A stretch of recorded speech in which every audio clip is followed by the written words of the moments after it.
press record. Just that way, if people want to watch this later on, they could go ahead and do so. For those of you who don't know me, my name is Amy Kuntz now, but you might have known me as Amy Roche.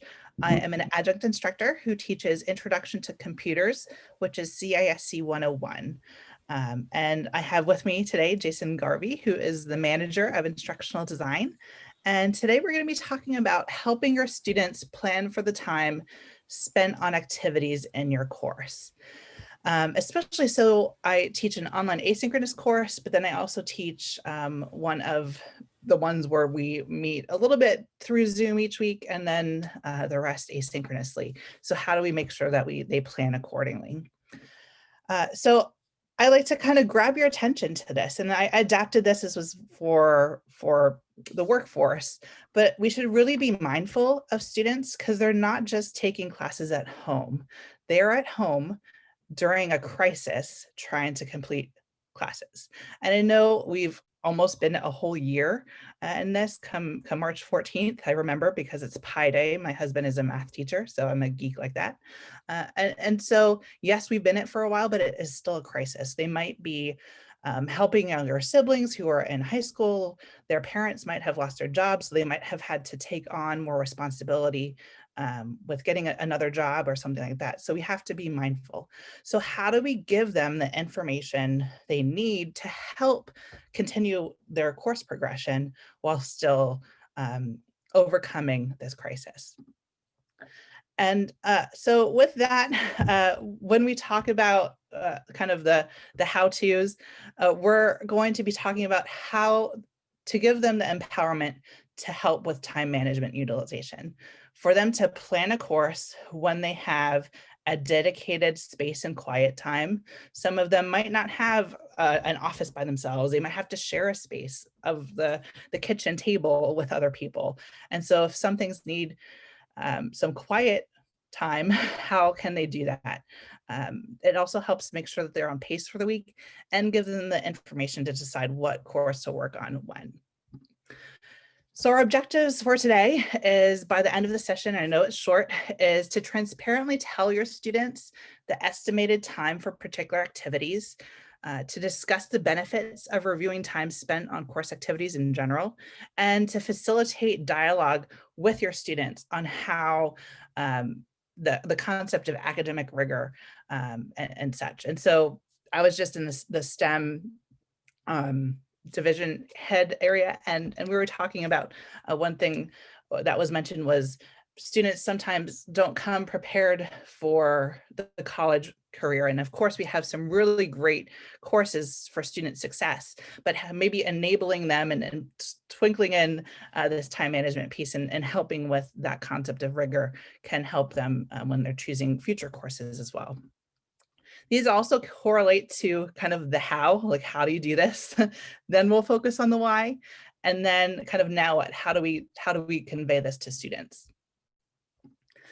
So we're going to dive right in and talk about the how. No matter what course modality you're teaching in, if you are meeting live with your students, that is called synchronous instruction, and that's easy to calculate. It's the time that you meet with your students. When you give students homework, it's a little bit questionable, but oftentimes you've given many assignments over the years and you have a good firm understanding of how much time students are doing it. But especially if you pivoted from in-person to a different modality, the tricky part is the asynchronous instruction, where you're not supposed to just give more homework. It's supposed to give guidance, but not meeting your students with real time. And so this is kind of the key. And that's the harder part, is how much time should do this. So one quick question, and we want to see who's here today. Have you ever taught an online asynchronous course prior to COVID? And so this is now hidden. If at the bottom of your screen, you click reactions, there is a green check mark and a red X. So if you have the new version of Zoom, you click on reactions at the bottom, green check mark, or red X. And if you're in the older version of Zoom, if you click participants at the bottom, you'll see a list of everyone who hears today. And at the bottom of that participants panel, there's a green check mark and red X. So I know 2 sets of directions, but we'll use this one more time to make it a little bit more meaningful. So we have about half and half variety. And knowing that this is a newer concept for Northampton, and I know that the terminology we've called blended and hybrid differently, but have you ever taught one where it's not completely online and not completely in person? So in that same area, press green check mark for yes and red X for no.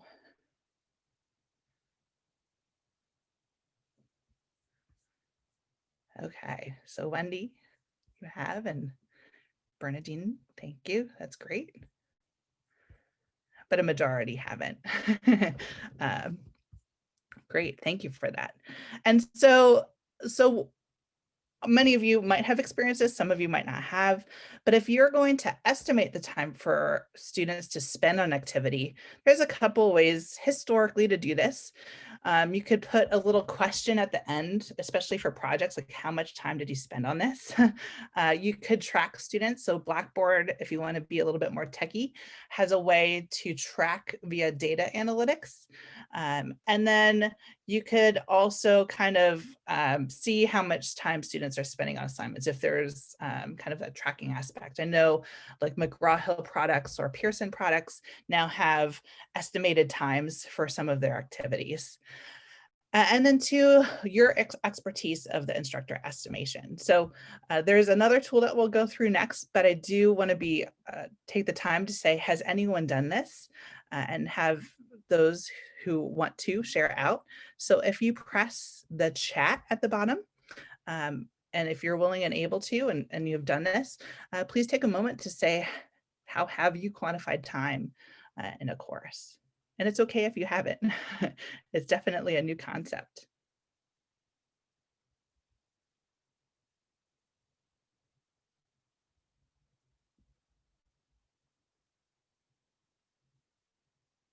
Yeah.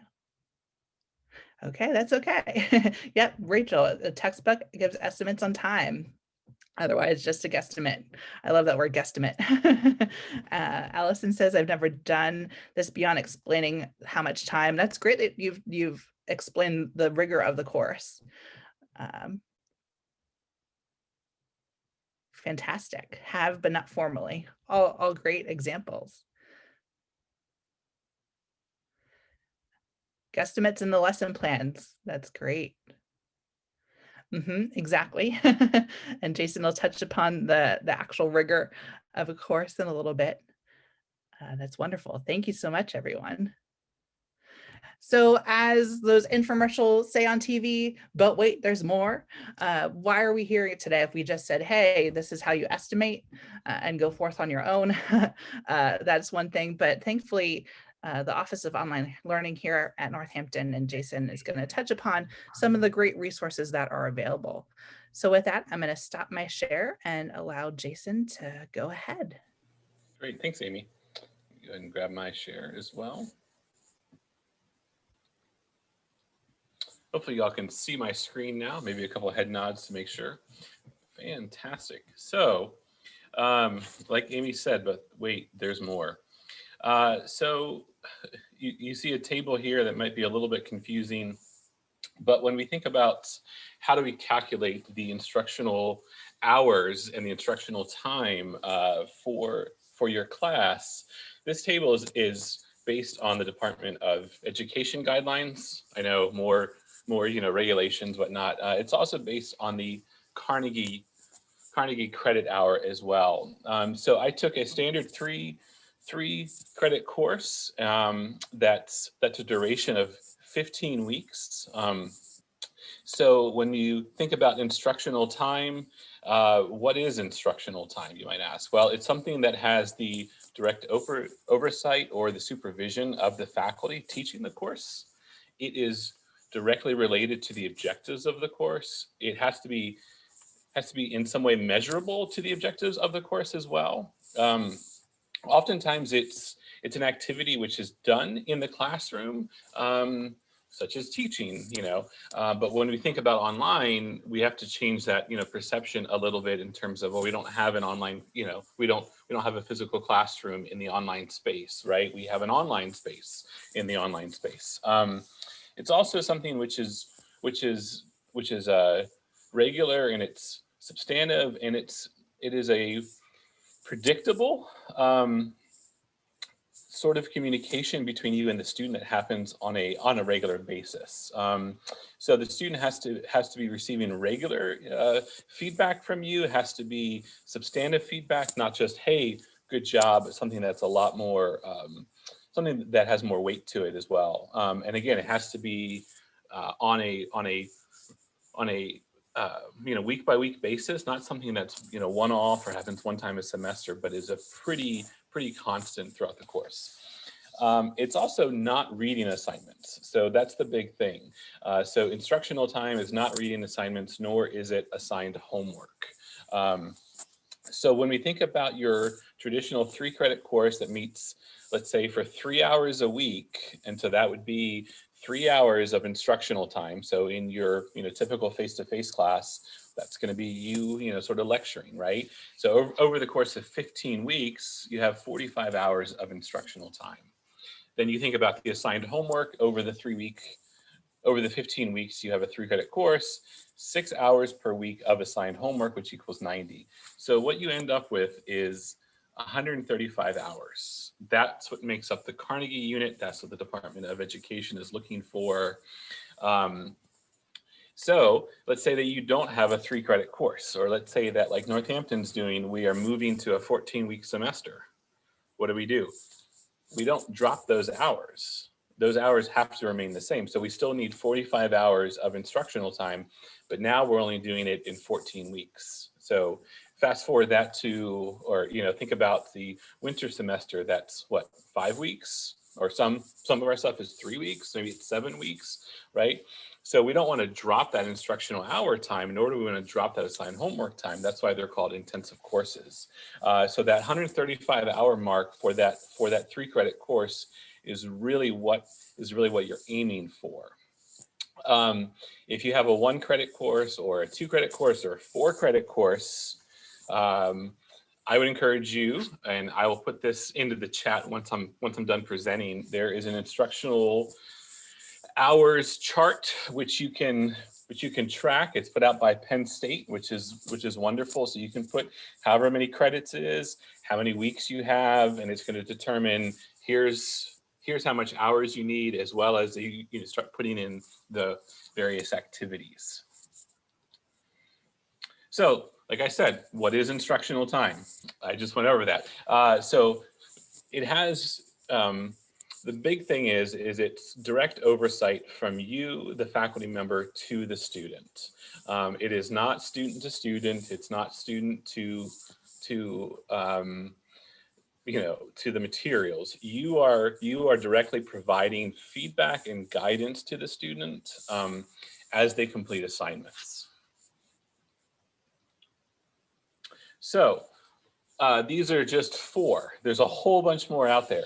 But if we think about what are just a couple ways of doing instructional time activities, and what's the time commitment that the Department of Ed would say this is instructional time. So we think about like the discussion forum. Typically, it's an asynchronous discussion.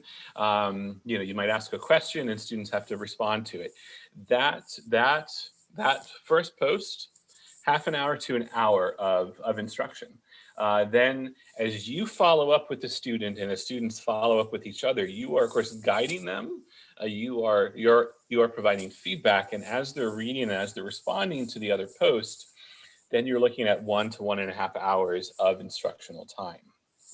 Again, the key in that is you are providing feedback to the student. You are providing guidance to the student. Another one, let's say that you have a case study where you've got all these different aspects, all these different parts that they have to put together. So each week, they're going to be doing 1 to 3 hours of work per week, right? Then at the end of that, they're going to be reviewing your feedback. So that would equal 1 hour of instructional time. right? So the big thing there is they're going to be working on this project and they're going to be submitting parts to you and you're going to be providing feedback to them. Again, it is substantial feedback. It is guiding feedback. And again, it's regular and it's going to be a, week by week basis. Let's say that you have an online quiz. This counts for 1 hour of instruction. Again, you're going to be providing feedback to the student after they finish the quiz. Another one would be a service learning project or a group project. And again, kind of the big thing here is they're going to be working on things throughout the week and they're going to be submitting assignments to you. And just like that case study, you're going to be providing feedback to the students. They're going to be taking that feedback, putting it back into their projects and resubmitting items each week. Amy, back over to you. Great, thank you for that. So I'm going to go back to sharing my screen. And I want to give you a little bit of context about the course. And so what I have been doing as far as my course and providing that transparency to students is cross having it listed, both in the syllabus as well as Blackboard. But to contextualize it for you, the course that I teach, again, is Introduction to Computers, CISC 101.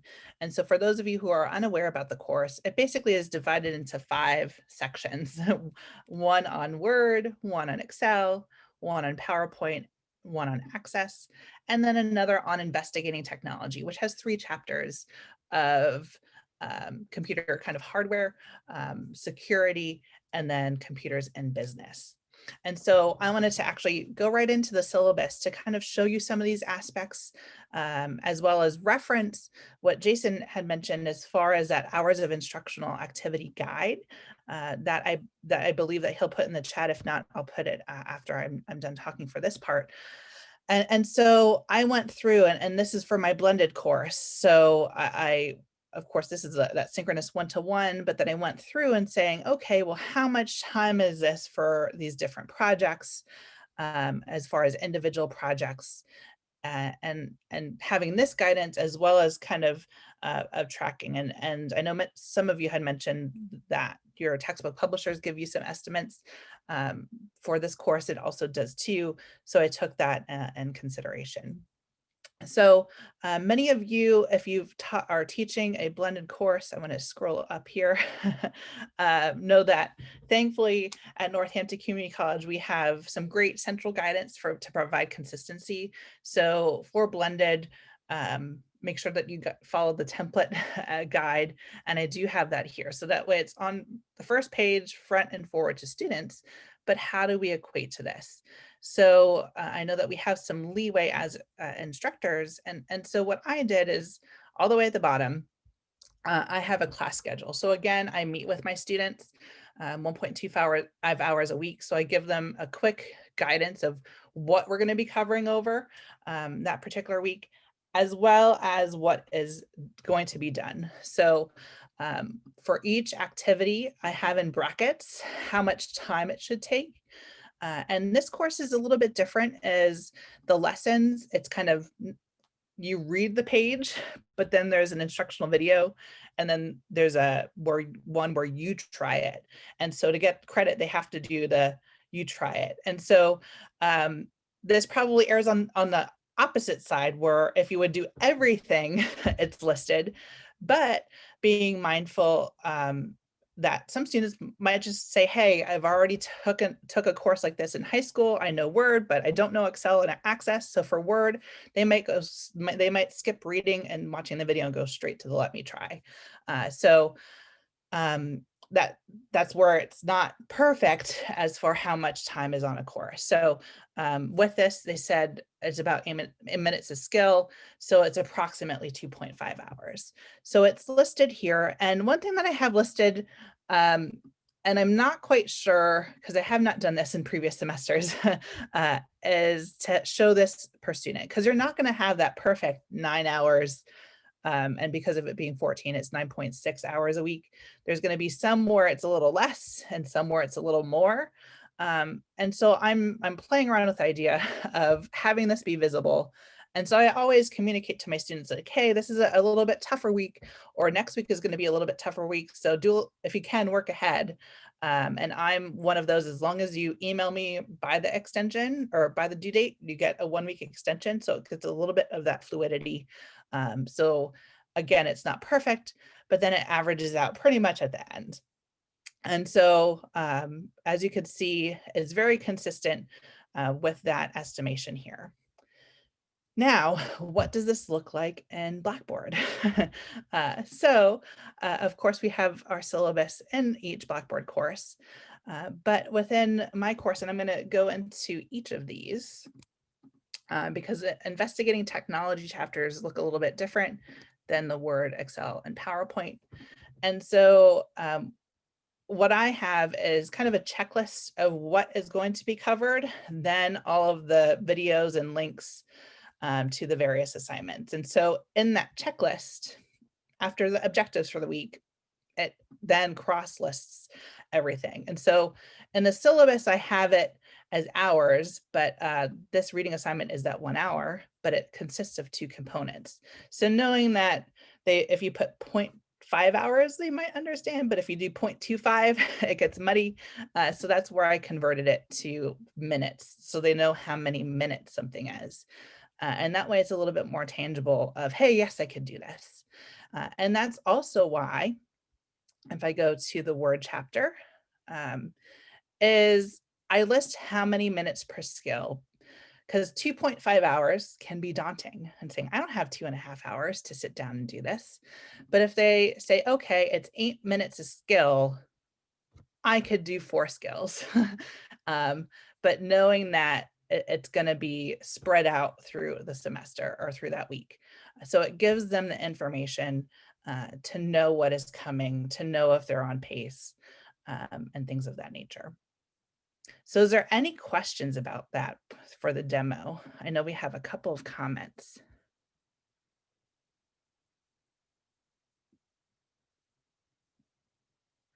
Okay, so Jason put some things. Vertel, that's a great question. And so that's why I was playing around with the hours per each week, because if that hours is right in your face, it could be daunting. And I think what I'm going to do, especially because this is the course where I meet with my students, I'm going to give the version of the syllabus that doesn't have the overall per week. And then once we get into the semester, like week 3, and they realize what's going on, that way they can. The nice thing about this course, and we'll get to that in a second, is parity. So the in-person courses for Introduction to Computers really align with what is being done in the online asynchronous, as well as the ones that are being blended, where we meet an hour and 0.25 a week. So I know sometimes it's not as transparent, but I think for us and we have that master shell, and it really has. Great. And we have some great dialogue there, especially again with Coles and that too. And yes, so somebody asked me individually, are you willing to share your syllabus with the hours? At the end of the session, we're going to provide you with a link that goes to the presentation, as well as the syllabus, as well as the guide that Jason put earlier in the chat. So it's going to be all inclusive in a folder for you. Great. Okay. And I could go back and share this later on, but I'm going to go back to the presentation for now. And so I think it's really important, and I think one of the biggest barriers is not knowing or having some questions on the hours of instructional activity estimates that Jason put. And so he had it so that way you could download it to your computer and open it up. But we wanted to be mindful and take this as an opportunity to say, hey, do you have any questions about this guide? And what the categories are, or the group projects, etc.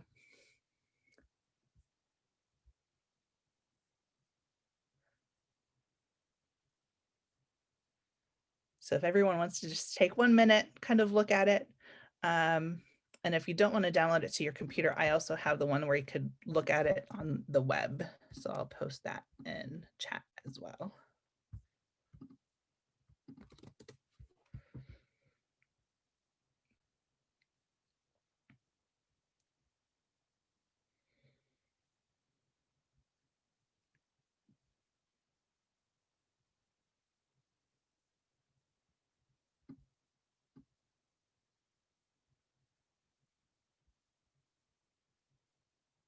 So we'll give everyone about 30 more seconds. Okay, so Rachel says, question, what about helping students to create time in their schedule structure their outside of class time? That's a challenge I find myself running into with so many students needing to structure their own time with fewer contact hours. Great question. And I think, so it was mentioned about Coles. And one thing that I'm gonna, once we get through this section, we're gonna be talking about how to discuss it with your students. So you're giving a little preview.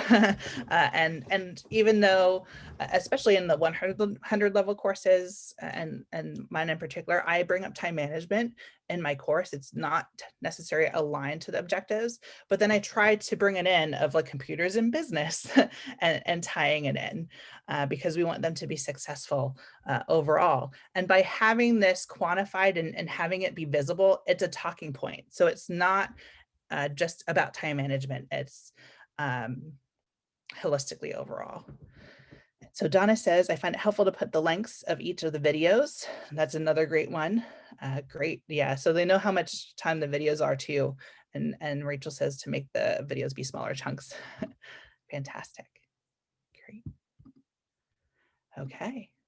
So now we are going to switch gears a little bit and talk a little bit more about the why. And then our last thing is, again, how to convey this and talk to students about that. So with that, I'm going to pass things back to my colleague. Take it away, Amy. Jason. Yep, let me get my screen up again. So one of the big questions is, why do we do this? What's the rationale behind this? And so as I thought about why do we do this? Well, we do it for two reasons. Number one, to help the student, and number two, to help you as the faculty member. Those are the two big reasons that I see on why this is important to do. So as I thought about what are some common problems that we might encounter in online education or in hybrid education, and I think the big one could be a lack of interest or a lack of motivation, or it could be the last one, which is faculty have a lot to do, right? So we'll start with the lack of interest or the lack of motivation. So when we think about breaking down our assignments by hours, and in terms of instructional hours and assigned homework hours, we have to then start to think through what is most critical for this course. What assignments will have real world applications of knowledge, of skills that they can take for the students, that they can take from this course to the next course to the next course into their career. And so that starts to kind of break down or starts to help wean out those things that could be extraneous information, could be extraneous, that could be dealing to the lack of interest, especially if it's not related to a real world application. Or perhaps there's an aspect of a lack of motivation or a lack of interest because they're not realistic expectations set for the assignment. Students might save an assignment until the very last day to do something. And I think it's important to remind them that, Rome was not built in one day. And so setting up assignment with multiple parts, with multiple check-in points, provides you with instructional hours with the student, but also helps them to have an interest in the course, or at least in the assignment, or at least feign interest enough throughout the week, so that it's not the last thing that they do. And I hope they would have an interest in it, especially if it's practically related to it. The other thing is, for lack of interest or motivation is perhaps, like I said, there's too much in the course, and so students don't know where to start, or they don't feel motivated enough to complete all the assignments because it's overloading them. So always remember the instructional time, as well as the assigned work, as well as the assigned homework time, which is allotted for you. Another might be, maybe students perform poorly on an exam or on an assignment. And so I would ask, do they have enough time to complete the exam or to complete the assignment? Is there guidance given to the students as to how long it would take to complete something? For instance, section 1, section 2, and section 3 need to be turned in on this date, and this is the estimated time for them. Or if they're about to take an exam, let them know this is how much time you need allotted for this exam. Any less time than this, and you're going to do poorly on the exam. The other aspect might be perhaps you have not provided direct guidance for the students on how to study for the exam, on how to prepare for the exam. And again, that would be instructional time, where you are providing direct guidance and oversight to the student for an upcoming exam or for an upcoming assignment. The other thing, forums are great, but oftentimes forums can devolve quickly, or they can just implode on themselves. So maybe there's not good, robust discussion. One option one problem there might be is, have you asked open or have you asked closed-ended questions? Is there only one answer to the question? Is there a choice for the students to decide? Or again, perhaps they have too much going on. And so there's too much homework, there's too much assignments where they can't participate fully in the discussion forums. Another one might be that the assigned readings are not being read. And I have encountered this before. I remember I was at another institution, and the instructor, she was complaining about how students are not reading their assignments, or are not doing the assigned reading. So I asked her, what does she do in her live lecture class? And she said, well, I read the readings for them. I go over the readings for them. And it just didn't click until right there that she said, oh, so they come to class not reading anything. I said, yeah, because you're going to read it for them. And I'm not saying that anybody's doing that here, but how are you holding your students accountable to the readings? Are they being held accountable, or is it just that they are finishing the readings at the very end of the course, that they're leaving it until the very last? I do TA work for another institution, and I see that all the time from students. They leave certain things until the very last end, and then go, oh, I didn't know I had to do that. Oh, I don't have enough time, and their grade starts to drop off.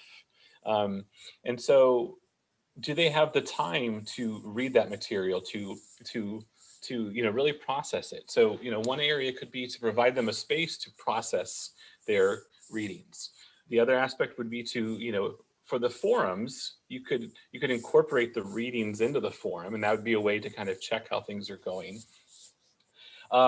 Is the amount of reading too much in the course? So that would be helpful in determining, maybe they're reading this one but not this one because it's just too much.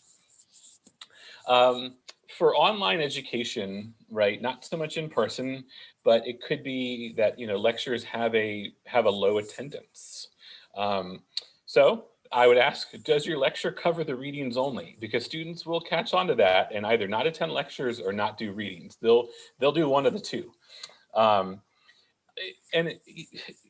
it's hard to have students come to live lectures as well. So I would encourage you to not have live lectures. I would encourage you to think of other ways to have instructional time, to have short videos paced throughout the course that students watch. I would encourage you to have open office hours where students can come and talk to you about things. Or to have, if you have live lectures, to actively engage with them during the lectures. Have them ask questions, you ask questions and they have to respond. Have them solve problems, break them out into groups, have them doing something so they aren't just a passive audience, they are an active audience with you. Also get to know them by name. Ask what they do, what do they like. take away the anonymity of Zoom or of Microsoft Teams or of whatever software you're doing. And then of course the last one, which maybe could be the first one, is faculty have too much to do. They're overloaded. So I would ask, perhaps you have added too much to the course for the students that you have to give feedback on, right? And so that's going to overload you. And so that's where, if you have that assigned homework, if you figured out the hours, maybe you've realized, oh, I have too much instructional time built into this course. Or I've overloaded the students, and then it's going to overload me because I have to provide feedback to them. Amy, I think you are next up.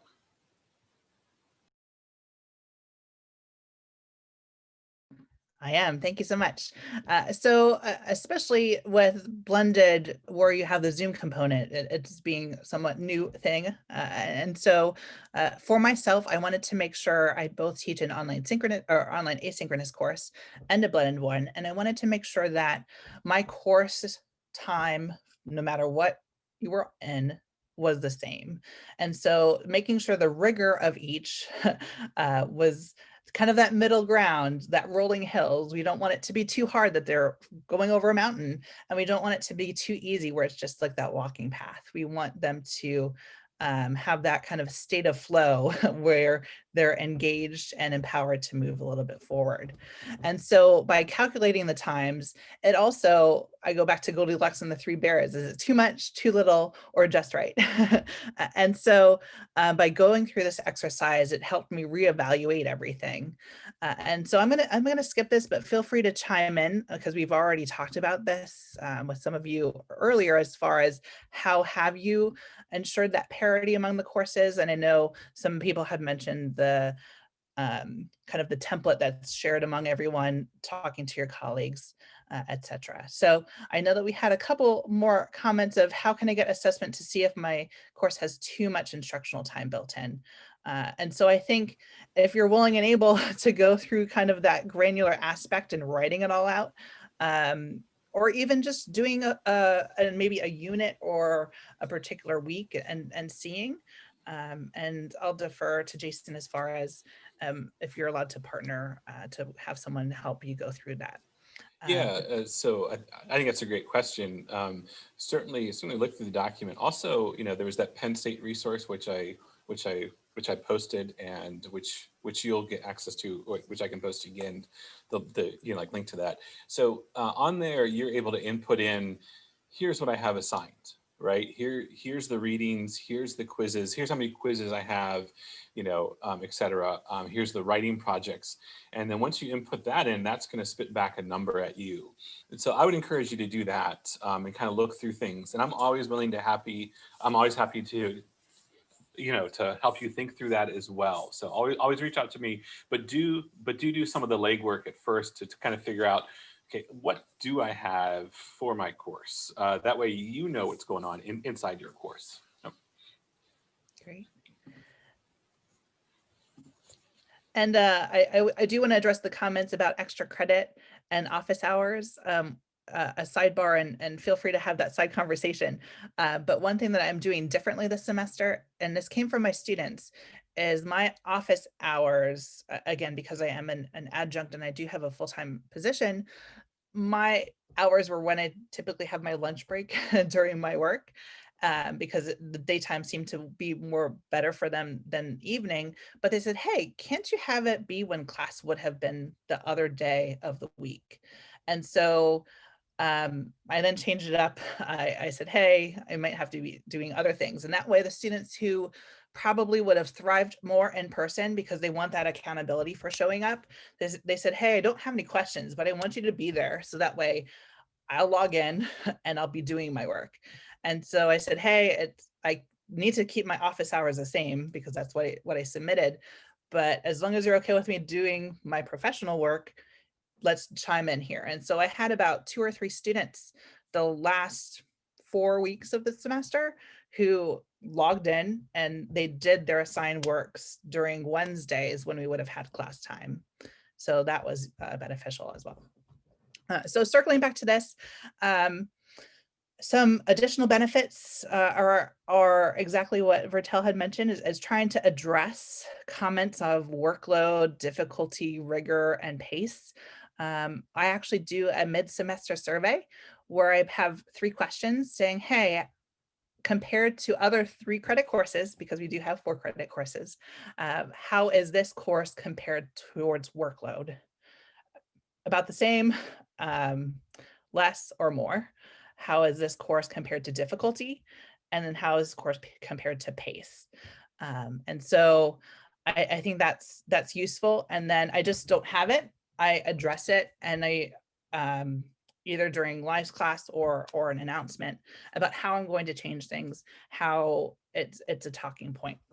And lastly, full circle, time management for your students. And so that's why our last chunk of time is how can you have that dialogue with students about rigor, about the time, in addition to just having it listed in the syllabus and in your Blackboard course each week. So I say caution because there's a lot of words on the next slide, but it's there so that way you could copy and paste. And so this was not aligned to Northampton's. There actually was that Pennsylvania College, a Department of Education has that regulation. So that way it wasn't me saying about the rigor, it was the Department of Higher Ed and Pennsylvania. And so I think I'm going to adapt this so that way it, of course, aligns to Northampton's too. But that way they know it is a reason that I'm not just doing this because I want it to be rigorous, that there is some mandates. And so I've actually had this online statement for about 4 years now in all of my courses. And just to refer to the template that Northampton provides for blended examples, again, I had shown it earlier, but that table is really nice as well. If you want to take things a step further, I've done this back and forth. It depends upon the semester, but I didn't do it last semester, but I plan to do it for this upcoming one, is have a syllabus quiz. So it's going to have multiple choice questions that focus on important information and including the time that's expected on the course each week. And so you could say, do you offer extra credit? When are the due dates for this course? I do mine on Monday night because I have a 2-year-old, so Sundays it's really hard to be on the computer. And then do you offer extensions? And it could be up to you. You could have it set so that they have to get 100% correct to gain access to the rest of the Blackboard course through a tool called Adaptive Release. And so that way they have to get 100% in order to see those other ones. And so it's kind of them signing off and they're agreeing to this and they know what's expected of them.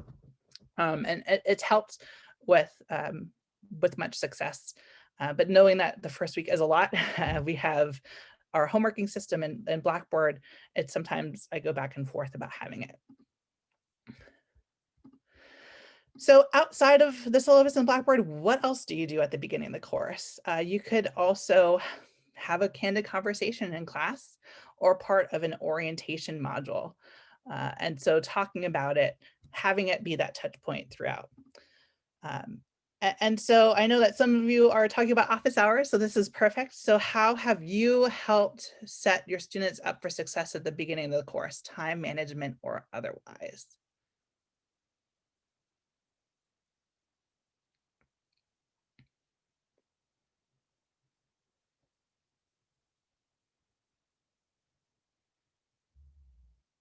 And if you want to change things up and unmute and answer and talk, feel free to do that too.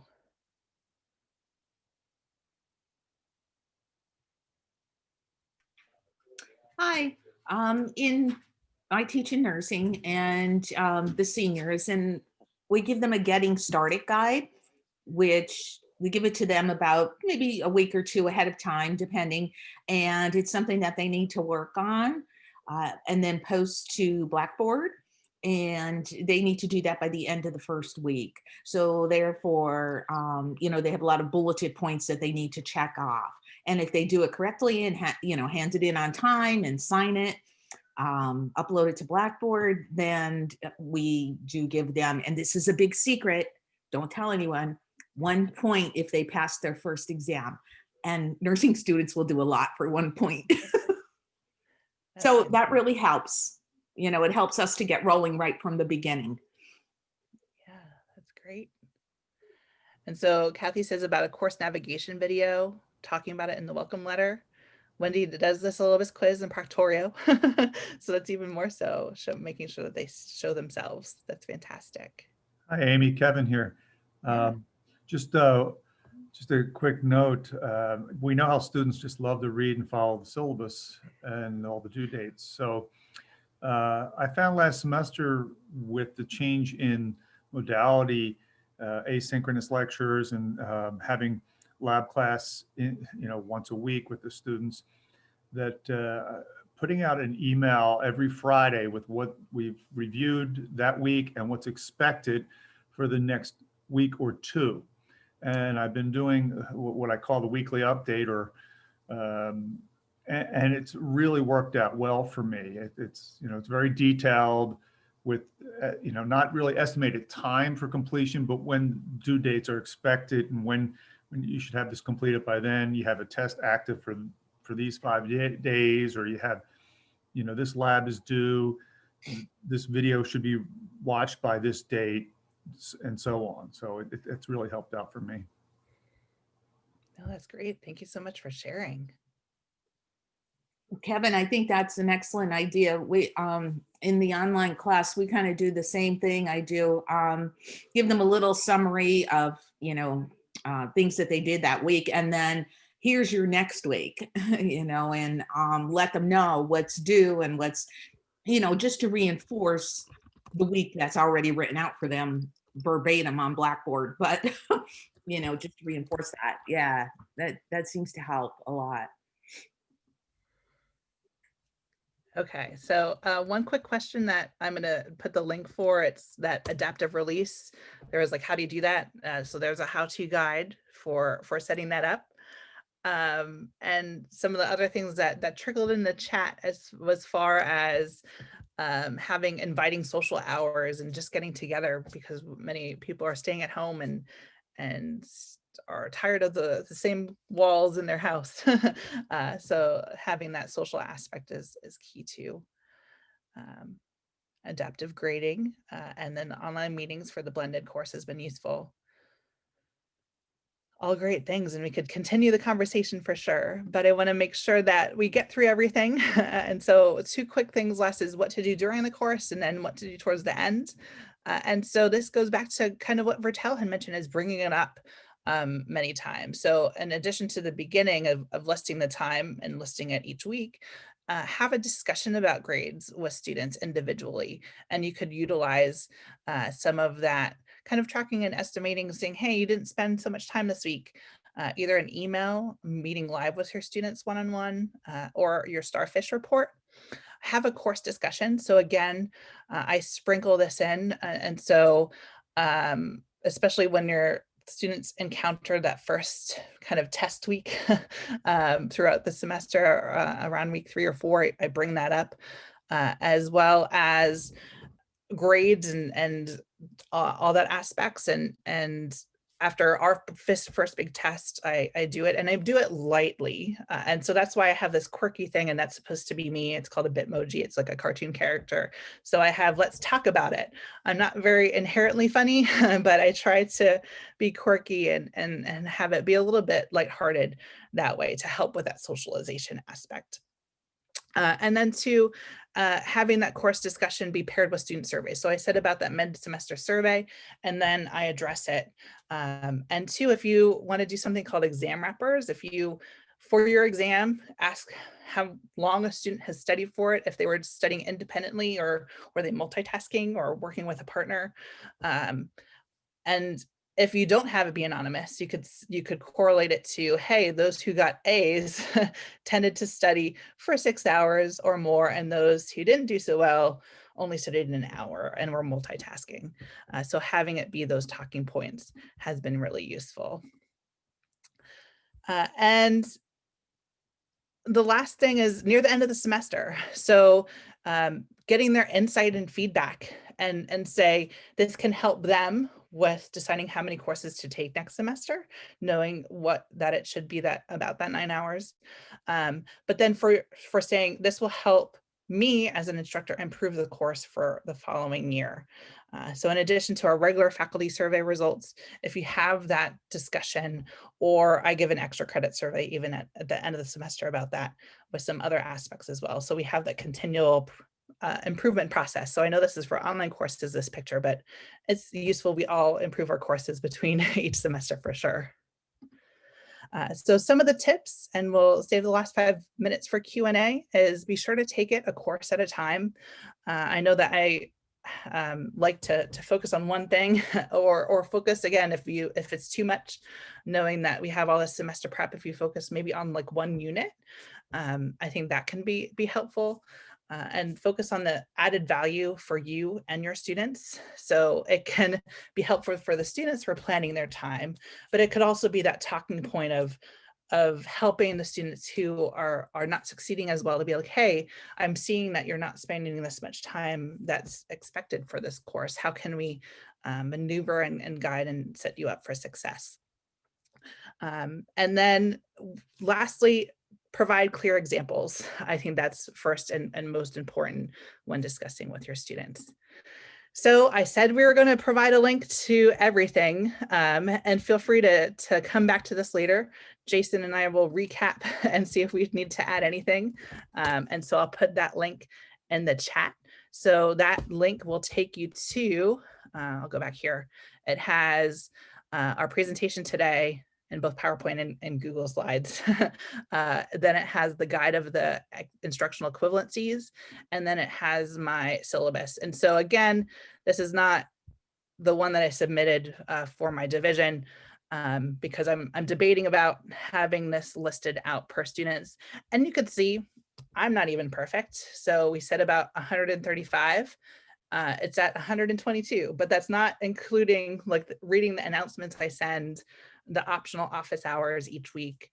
So there is some fluidity. It's not specific, exactly perfect. So those are the 2 comments that I have in here. So take that with a grain of salt. And if anyone wants to, maybe I'll take some screenshots so you could see what it looks like in the course up here for the checklist. So I'll do that as a follow-up. So thank you very much. I'm going to stop sharing, and I think we had another question or 2. Okay, Vertel, yep. So that link is the one that you want to keep.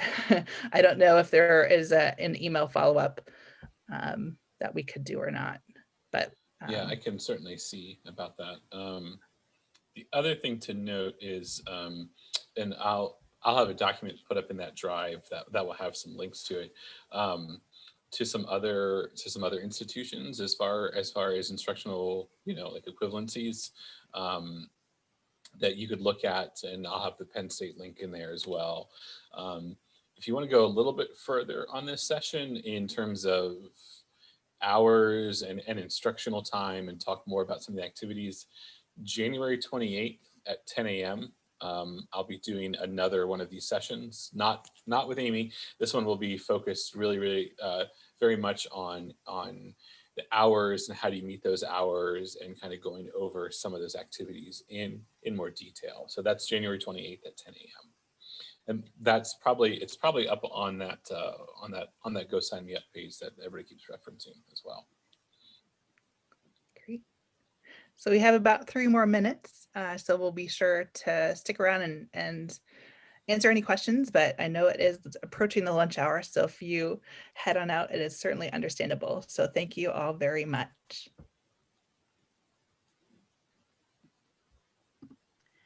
Hey, Amy, I'm staying on Ask Jason a question. I think I